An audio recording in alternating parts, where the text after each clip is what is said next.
Do we have a treat for you today? Let's get into the newest law regarding Terra and the Imperial Palace in the 41st and 42nd millennium. Across the breadth of the Imperium, the faithful masses are brought up from childhood with tales of the glorious, hallowed world from which they are descended.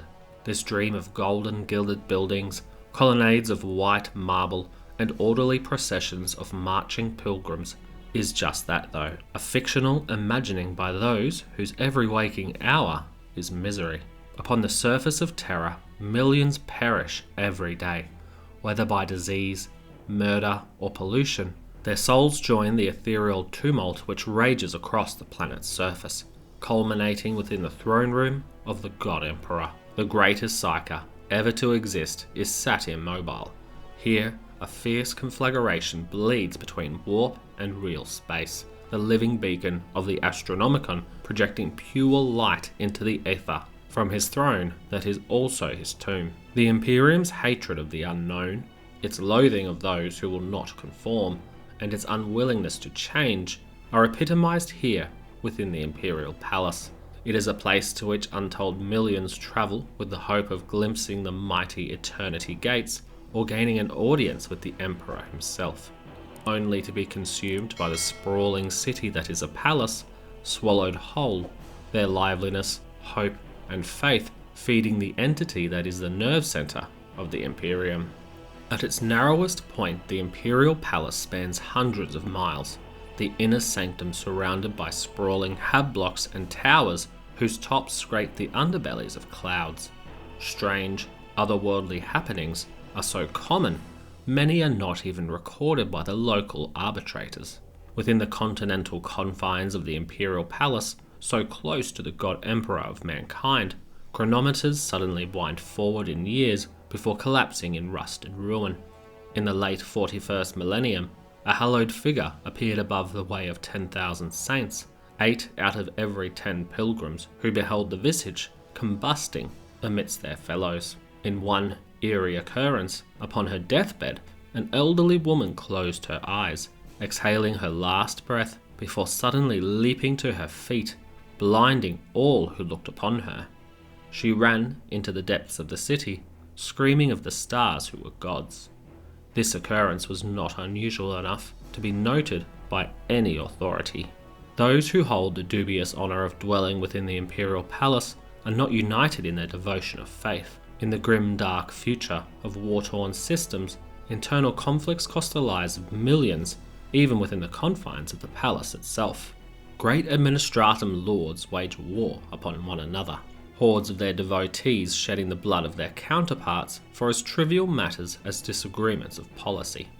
One such conflict even saw the Astrana province in the northern region rendered a kill zone, 500,000 being killed in the conflict which saw it so.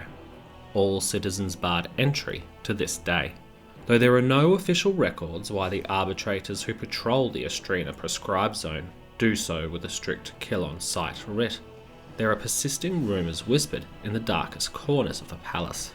It is claimed the prefect leading one side of the conflict was killed 5 times, whilst those on both sides were said to have woken from nightmares of a desolate city with a corpse on a throne in its centre. Moreover, underneath the eastern fringes of Astrana lays the dark cells of the custodes shadow keepers, leading some to believe a foul denizen of this place may have affected the righteous administratum staff. Whatever the truth, the descendants of the survivors of that conflict still prowl its ragged streets, condemned to death for being born within its confines. As for those inhabiting the palace still, besides the numberless hordes of scriveners and messengers who themselves are only the most recent to inherit these sacred tasks passed from generation to generation, some of the faithful masses form clans who battle others for the right to simply light the candle in a shrine. There are cartels of sin-bearers who accept payment for enacting the penance of others' misdeeds, their leaders so wealthy their chains clink as they walk. Countless cults have been founded over the millennia. Each worships the Emperor in their own translation of his so-called teachings. Groups such as the sun cults, using powerful scopes to gaze into the sun until they are blind. In this place where the poor are considered fortunate to just stave off starvation, and the wealthy possess unimaginable power. Inquisitors of every ordos stalk the many Gothic spires, ever vigilant in their search for heresy, even on humanity's homeworld. Far below this seething, pressing tide of officials and obeisant pilgrims, there are vast bodies of water, everything from toxic lakes, where concentrated pollution from millennia of industry is distilled in deadly caverns, to endless subterranean oceans. Upon the fringes of these, troglodyte humans call out into endless caverns, oblivious of the world above, or even that the sun exists at all. They have persisted for generations, locked in an epic battle for survival against the many ravenous beasts who call those catacombs home. Beneath the surface, layers upon layers of past civilizations remain, locked in darkness and forgotten about. There are entire continents worth of cities which have been built upon, their countless structures forming the foundation of modern-day Terra, a patchwork of sprouting bones held in stasis and forgotten by time. It is best not to venture down into such realms, for besides the blind creatures whose ancestors diverged from humanity's purer form long ago, worse fates await an unwary traveller. Considering the metropolis on the planet's surface, vast regions of hablock stretch as far as the eye can see. Within their confines, the vital but forgettable menials of the palace spend their scant hours of rest between shifts. Scriveners, messengers, candle lighters, and refuse cleaners call these cramped squalors home. Pilgrim camps so ancient they have ossified are scattered throughout these hablocks, the remnants of ancient generations who made the journey to Terra from planets beyond the Sol system, and likely never left. Ringing the inner sanctum of the palace are ancient bronze and stone towers, legendary places whose long history harks back millennia, such as the 10 Towers of Dawn, the Black Ministry, and the Bastion Magna. Throughout the palace's halls, platoons of solar hoplites patrol, their wide-mouthed blasters ever at the ready.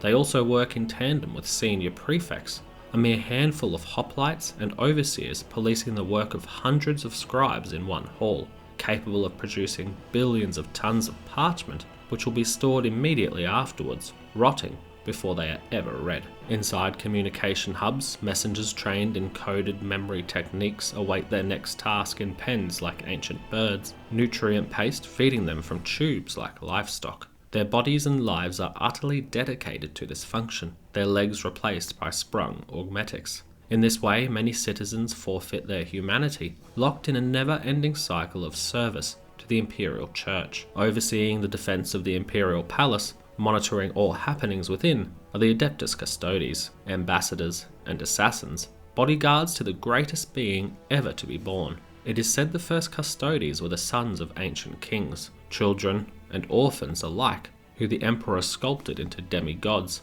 beholden to his protection. In the depthless midnight realms below the palace, secrets are buried, forgotten by all. Where the path of martyrs meets the throne room, it is believed that in the early 36th millennium, Goj van Dyer, master of the administratum and tyrant, attempted to pierce the Emperor's inner sanctum, the defense of the gates costing 9,000 faithful lives. This is untrue. The war which took place here was not during the age of apostasy. It long predated this. Almost all who took part in it have forgotten, other than Cypher, Lord of the Fallen. The ultimate tragedy that is Terra and its crown the Imperial Palace, that untold billions of humanity revere it so. The lucky few who brave the intergalactic journey to the Sol system doom themselves, and even their subsequent generations, to a life of despair, every day hoping against all hope to glimpse a sight of the Eternity Gates, only to be locked in place to an almost endless line of like-minded pilgrims